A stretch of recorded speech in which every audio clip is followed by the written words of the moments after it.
It's been a long time since I've had a legitimate vacation and actually went on a trip of any kind. Typically, if I get vacations from my job at all, I just sit at home and enjoy my time to myself. But with my current situation allowing for more monetary flexibility, I decided that this time I was going to go on a road trip to retro game stores, thrift markets, antique shops, and arcades to see what I could find. I used to really enjoy going out into the wild looking for old video games, but as eBay and other online markets have risen, I do it less and less. So this was kind of a way to get back to my roots, see what got me into this collecting and gaming hobby in the first place, and just have a good time. While I knew I would do plenty of touristy shopping activities, there was one bigger goal I had planned for this trip. I had done some research and found that one of the few remaining original Marvel vs. Capcom 2 conversion cabinets was at an arcade in Virginia Beach. As you know from a previous video, playing MVC2 in an arcade is a cherished childhood memory for me. So I made that the final destination, so to speak, rented a room at a hotel just a short walk away from this arcade, in the hopes of rediscovering this old piece of game history from my childhood. So I got in a car and began the ride to Virginia Beach, Virginia. I took my PSP 3000 to keep myself entertained for the ride. Passing through many locations, we eventually drove through Newport News, Virginia, a city known for its shipbuilding and military export businesses. It was pretty neat to see the activity on the water, even if it was a rather rainy morning. I was especially enamored by this floating platform thing that reminded me of Mother Base from Metal Gear Solid 5. There's also some really cool architecture here, a few tunnels that actually go under the water. It's pretty neat. The drive wasn't too long, and eventually I was in Virginia Beach, and I was immediately ready to make my first stop of the trip at a local video game store. Video Game Heaven. I'd read online that they specialized in collectible figures and retro games, so my interests were piqued, but I had no idea what I was in for until I stepped inside.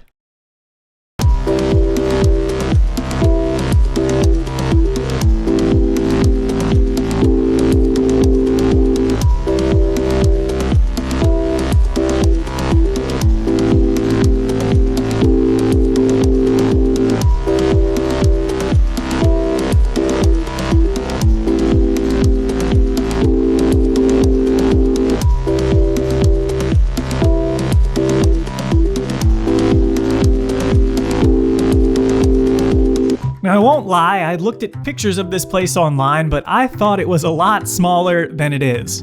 Immediately, I was accosted by bargain bin games, high-quality anime and video game figures, retro game consoles, and as I went further in, I only found more and more of what I wanted.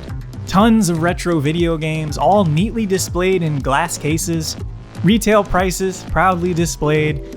It was immediately obvious that I wasn't going to find a copy of Earthbound for $5 in this place, but the prices were honestly fair for most of their games, and I did find some good deals.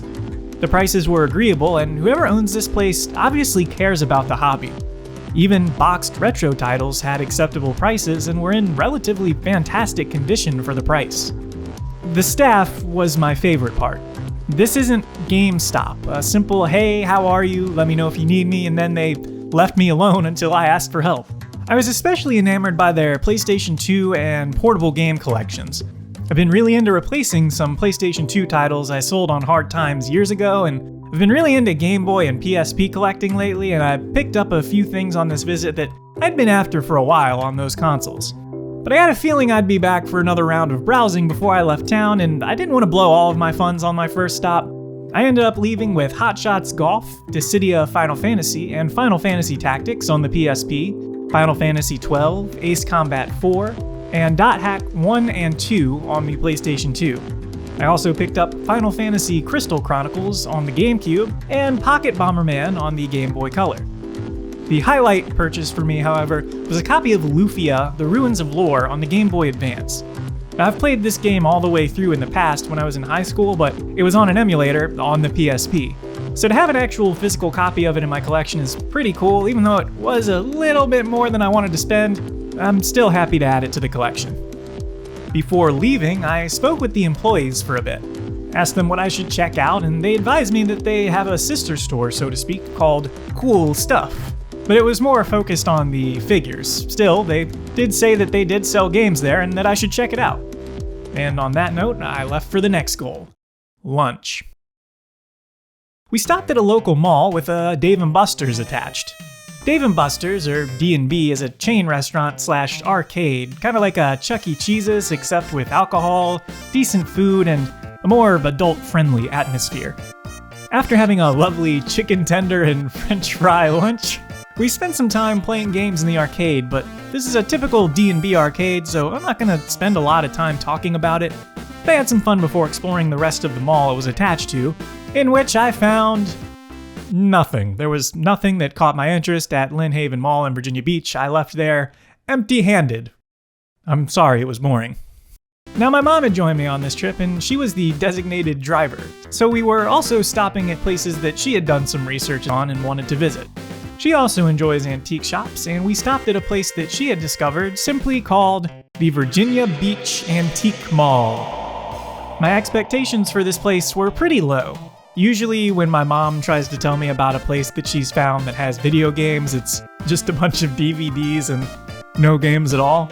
But still, antique malls can have cool gadgets and doodads, so I started browsing. After walking down 2 or 3 aisles in the leftmost part of the building and finding some neat memorabilia and a vintage audio equipment shop, I stopped by to make my first small, non-gaming related purchases. As I was checking out, I noticed at the opposite end of the building something intriguing. A giant Mario statue pointing into another room attached to the building. But I was definitely not expecting what I found. Now, I couldn't get a lot of good footage here. I was trying to be sneaky with my filming. They didn't want people using cameras in their business, but I did manage to get this small glimpse of the glass case. But take my word, this place was packed wall to wall with rare retro video games and toys all related to video games. It was honestly overwhelming. Boxed NESs, boxed Sega Saturns, Neo Geo games, sealed copies of Pokemon Red. It was honestly pretty insane. It was also immediately obvious that the guys who owned this place scour this antique mall and just pick up every game to resell. And their prices were not very friendly. Still, I made a few purchases as they were games that I'd been after for a while. I grabbed Power Quest on the Game Boy Color, Rengoku 2 on the PSP, and Devil May Cry 2 and 3, which is a series that I've always wanted to check out but have just never given a shot. I also spent a lot of time sitting at that glass case, considering buying a boxed NES action set. It would surely be the pride and joy of my NES collection, as I've been after one for years, but I just couldn't bring myself to pull the trigger at the price they had it listed for. I'm still holding out for the hope that I can discover one in the wild for a decent price. Buying it in a dedicated shop just feels like it would rob me of that experience. After doing some more browsing, I was told that the upstairs of the building was actually a toy shop. As soon as I went up there, I got lost in a maze of vintage toys. In-box, unopened, loose, Star Wars, 80s movies, horror, TV, figures and toys for everything you can think of. It seemed endless. I'm sure I only saw about 40% of what they actually had, and I spent a good 20 minutes up there, but I'm here for games, not toys, so I left with nothing. Still, I really want to go back to the game shop in this place. There was a lot of stuff that I wanted, and if I could talk them down a bit, maybe I could get some of my most wanted items for a decent price.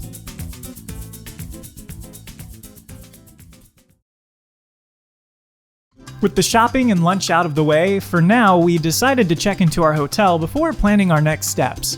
We stayed in a lovely little oceanfront room with 2 queen beds, and that's really all I have to say about it. The room was clean and the TV worked. That's all I really cared about. I'm not picky about where I stay. What I was excited about was that I could see the arcade I wanted to visit from the hallway directly outside of our room. Flipper McCoy's is a small local arcade with both arcade classics as well as modern ticket and prize-based attractions. But we all know the reason I was here was to lay hands on an MVC2 arcade machine for the first time in over 15 years. I walked in, took a breath, and walked to the spot where I knew the machine should be. And X-Men vs. Street Fighter stood in its place.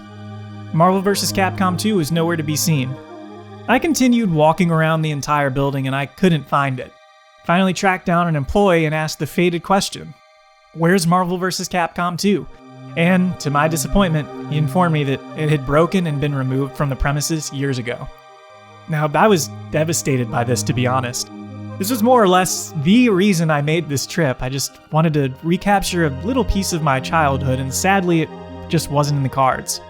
Still, I made the best of it. I did play X-Men vs. Street Fighter and even set a new high score on their machine. But it's not Marvel vs. Capcom 2. There's no Mega Man, no Morgan, no Tronbon. A similar game for sure, and I had fun, but I guess I'll have to continue the hunt for an MVC2 machine in the wild. I didn't let it keep me down for too long, though. After I was done kicking some ass with Gambit, Magneto, and Rogue, I enjoyed some other arcade classics. The arcade version of Super Mario Bros., which still has the original CRT monitor kicking strong. What's neat about this is I'm pretty sure this is the same machine I played on when I was a little kid on a trip to this same arcade with my dad years ago. However, I discovered I'm pretty bad at playing Mario with arcade controls. You did that. Well, I'm playing with an arcade stick. See, I've never seen you lose. They also have The Simpsons, a must-have in arcade enthusiast opinions, but this game is just not as fun solo as it is with friends. I didn't even bother capturing footage of it. With that, we left the arcade for the night and returned for a night's rest at the hotel. You can see where the logo is burned into the screen. The next day was relatively uneventful. I woke up, enjoyed a complimentary breakfast, checked out of the hotel, got in the car, and stopped at a few more antique stores. We stopped at Cool Stuff, the sister store to Video Game Heaven, and while they did have a ton of figures and a few games, nothing of note for me. They didn't capture any footage, but it was pretty much the same inside.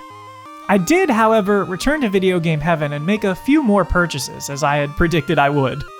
This time I left with a few stickers which I've placed on my editing laptop, as well as a copy of Castlevania Symphony of the Night and Sega GT/Jet Set Radio Future on the original Xbox. I've been after Castlevania for a really long time, and while this was a disc-only copy, now that I have a printer that can print pretty high-quality images, I've already made my own replacement cover art for it, and it looks great, and I'm very happy to finally be able to play this game. I'm actually in the middle of it now. Our final stop was an antique shop with what felt like nothing but old china, but I did end up finding a Darth Vader edition Atari 2600 with a ton of games, controllers, and everything I needed to play for a great deal. I even talked down the seller. Unfortunately, I didn't film any of this either, as the place was putting me to sleep until I discovered the Atari in the very final aisle of the store. Once the purchase was done, we got in the car, and I returned home to a loving cat who was surely very upset that I left her at home alone for over 24 hours. She had plenty of food and water. She was fine. I tested the games, and they all worked. Cleaning the Atari was a nightmare. I'm pretty sure the dirt on this thing was still dirt from the 70s, but it did clean up very well, and honestly, I don't think I've ever seen an Atari in this condition. It's really nice. But that's all that I really have for this episode. I definitely had a great time on my trip, despite not finding MVC2 in an arcade. I did still find some great games, got to play around in arcades, and really just enjoyed getting out of the house for the first time in years and visiting another city. If you enjoyed this, let me know. It's a little different, but I'd love to do more vlogs like this one on future trips if you guys want to see it. In the meantime, this is Jonnicom, and I'll see you next time.